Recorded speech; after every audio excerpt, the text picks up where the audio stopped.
सन्माननीय महापौर महोदया, सन्माननीय उपमहापौर, सन्माननीय आयुक्त महोदय, सभागृहातील सर्व सन्माननीय सदस्या, पत्रकार बंधू भगिनी आणि प्रेक्षकगृहातील प्रेक्षक वर्ग,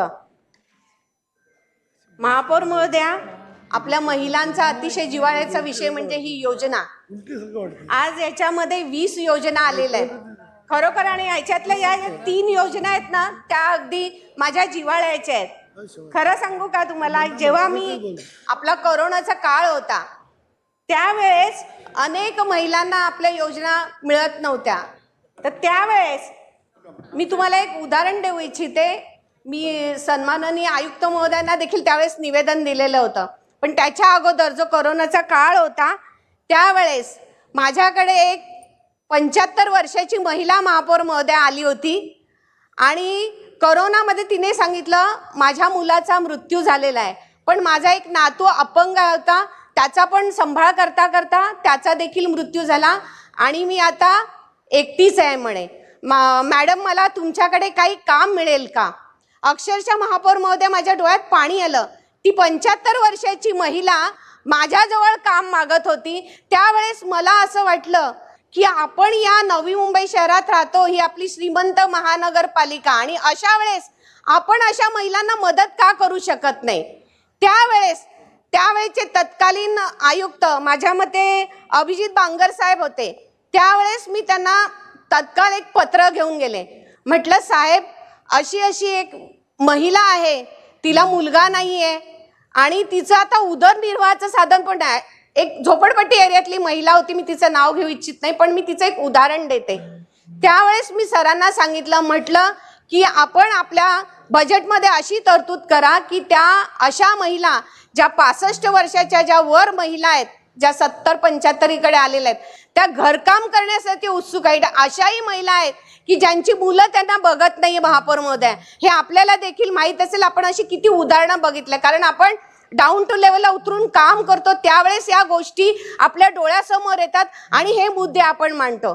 त्यावेळेस सरांनी मला सांगितलेलं, मॅडम, हे बजेटमध्ये घेतलं जाईल. म्हटलं, बजेटमध्ये घ्या, पण तत्काळ त्याची अंमलबजावणी करा. तर त्यावेळेस सरांनी मला सांगितलं, मॅडम, तसं घेता येत नाही, अर्थसंकल्पात त्याची तरतूद केली पाहिजे आणि सभागृहाला तो अधिकार आहे, महासभेमध्ये तो विषय येऊन मंजूर झाला पाहिजे, तेव्हा आपण हे करू शकतो. पण महापौर महोदय, आज हा विषय सभागृहामध्ये आलेला आहे, त्यावेळेस ते बजेटमध्ये घेतलं होतं, त्यावेळेस देखील मी अभिनंदन करायला त्यांचं गेले होते. आणि आज बजेटमध्ये आल्यानंतर खऱ्या अर्थाने मला असं वाटलं की 60 वर्षाच्या ज्या वरच्या महिला आहेत, आज जो हा योजना क्रमांक 19 आलेला आहे, 60 वर्ष व त्यापेक्षा जास्त वय असलेल्या विधवा, निराधार, घटस्फोटित, एकल महिला उदरनिर्वाहासाठी अर्थसहाय्य देण्याचा हा प्रस्ताव महापौर महोदय इथे आलेला आहे. खरोखर मी महिला बालकल्याण समितीचे देखील मी आभार मानते की आपण तो विषय त्या महिला बालकल्याणमध्ये घेतला आणि तिथे जी अनुदानाची रक्कम आहे ती 12,000 ऐवजी आपण 20 करण्यात यावी असं अनुमोदन देऊन ते पास करून घेतलेलं आहे. खरोखर महिला बालकल्याणचं देखील मी आभार मानते. आणि त्यानंतर बाकीचे जे विषय होते, जे आता हा एक विषय क्रमांक आहे 12, आर्थिक दुर्बल घटकातील दुर्धर आजार असणाऱ्या महिलांना, त्याच्यामध्ये HIV, कॅन्सर, अर्धांगवायू क्षयरोग, हृदयरोग, रक्तातील गंभीर आजार, मज्जारज्जूंचे गंभीर आजार, किडनीचे गंभीर आजार, याच्यासाठी अर्थसहाय्य देण्यासाठी मला वाटतं सन्माननीय आयुक्त महोदय, आपल्याला देखील मी मागे पत्र दिलं होतं की असे जे आजार आहेत याच्यामध्ये तो एक आजार आहे आणि बचत गटांना अर्थसहाय्य देण्यासाठी. त्याचप्रमाणे मी 3 विषय घेतलेले होते. अशामध्ये आपल्याला त्याच्यामध्ये जी तरतूद आहे ती मी आपल्याला 1 लाखापर्यंत करायला सांगितलेली होती आणि आपलं बचत गटाचं अनुदान बंद केलेलं होतं आणि बचत गटाला अर्थसहाय्य देण्यासाठी आपण 1 लाखाचं त्याच्यामध्ये मांडणी केलेली आहे. पण मला वाटतं आपण ती द्यावी, कारण अनेक असे बचत गट आहे की जे काम करायला इच्छुक आहेत, परंतु त्यांच्याकडे आता मध्ये अनुदान बंद केलं होतं, त्यामुळे ते काही करू शकले नाही. तर आपण त्यांना देखील ते 1 लाखापर्यंतचं अनुदान द्यावं असं मी इथे सूचना मांडत आहे. माझ्या सूचनेचं आपण अनुमोदन द्यावं मॅडम.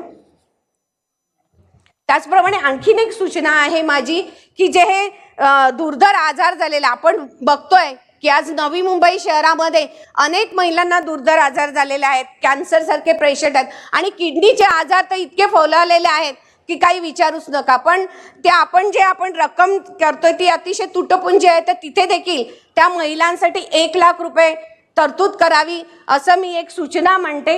या दोन्ही सूचनांचं आपण अनुमोदन द्यावं मॅडम, आणि मग मला बोलण्याची संधी द्यावी.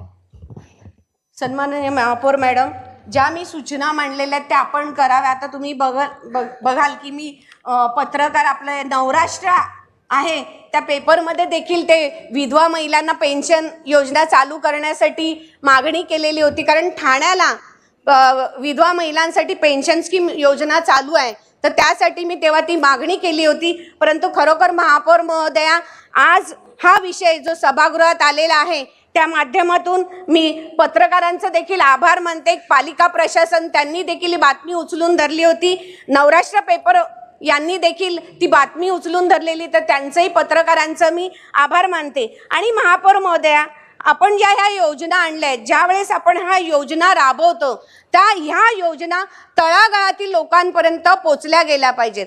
कारण आपण जे समूह संघटक नेमलेले आहेत महापालिकेच्या माध्यमातून, ते घरोघरी जाऊन तिथे त्यांनी पाहणी केली पाहिजे. आता आपण ही जी विधवा महिलांची योजना आणलेली आहे, तर खरी गरज याची स्लम एरियामध्ये मोठ्या प्रमाणात, झोपडपट्टी एरियासारख्यामध्ये खूप अशा अनेक ज्येष्ठ नागरिक, ज्या विधवा महिला आहेत, ज्येष्ठ आहेत, त्यांना खरोखर अशा पैशाची गरज आहे की ज्यांना मुलं बाळा बघत नाही आहेत, मग त्यांना स्वतः काहीतरी कामधंदा करावा लागत आहे. मग आपले हे नवी मुंबई महानगरपालिका, श्रीमंत महानगरपालिका म्हणतो, सभागृह नेते कुठेतरी यांच्या प्रती आपण जागरूक राहिलं पाहिजे, त्यांना ह्या योजनेचा लाभ झाला पाहिजे अशी मी आपल्याच महापौर महोदय आपल्या माध्यमातून आयुक्तांना देखील विनंती करते की ह्या आज 20 योजना आपण आणलेल्या आहेत, खूप छान योजना आहेत, परंतु खरोखर ह्या लोकांपर्यंत पोहोचतात का? आज तुम्ही एक जी योजना आपण बघितलेली आहे अर्थसहाय्य विधवा महिलांसाठी, तर त्याच्यामध्ये आपण अटी शर्ती टाकलेल्या आहेत. तर खरोखर ते मगाशी म्हणाले की उत्पन्नाच्या दाखल्याची आहेत, जी 75 वर्षाची महिला आहे महापौर महोदया, ती उत्पन्नाचा दाखला आणायला कुठे जाणार? बिचारी आधीच तिला पैशाची कमतरता, आणि तुम्ही जर बघाल हे उत्पन्नाचे दाखले आणायचे असतील तर साधारण 300 ते 400 रुपये जे मधले कोण आणून देणारे असतात ते घेतात. त्यामुळे हा उगाचच बुरदंड कशाला तिला? तर मला वाटतं महापौर महोदया, आपल्या माध्यमातून मी आयुक्तांना विनंती करते की कुठेतरी उत्पन्नाच्या दाखल्याची अट आहे, निदान ह्या योजनेसाठी तरी ज्या ज्येष्ठ महिला आहेत त्या जाऊ शकत नाही, तर त्यांच्यासाठी तरी कुठेतरी ही अट शिथिल करण्यात यावी अशी मी आपल्याला विनंती करते. आणि खरोखर या सगळ्या योजना आणलेल्या आहेत, खूप चांगल्या आहेत महापौर महोदया, आणि याची अंमलबजावणी हवी हाच माझा हेतू आहे. आणि आपण मला बोलायला संधी दिली त्याबद्दल धन्यवाद. सन्माननीय सांगळे मॅडम. सन्माननीय महापौर, सन्माननीय आयुक्त साहेब, सन्माननीय सभागृहातील सर्व लेटेस्ट अपडेट्स और ताजा तरीन खबरों के लिए TV1 इंडिया लाइव को सब्सक्राइब कीजिए और नोटिफिकेशन पाने के लिए बेल आइकॉन को दबाना मत भूलिए।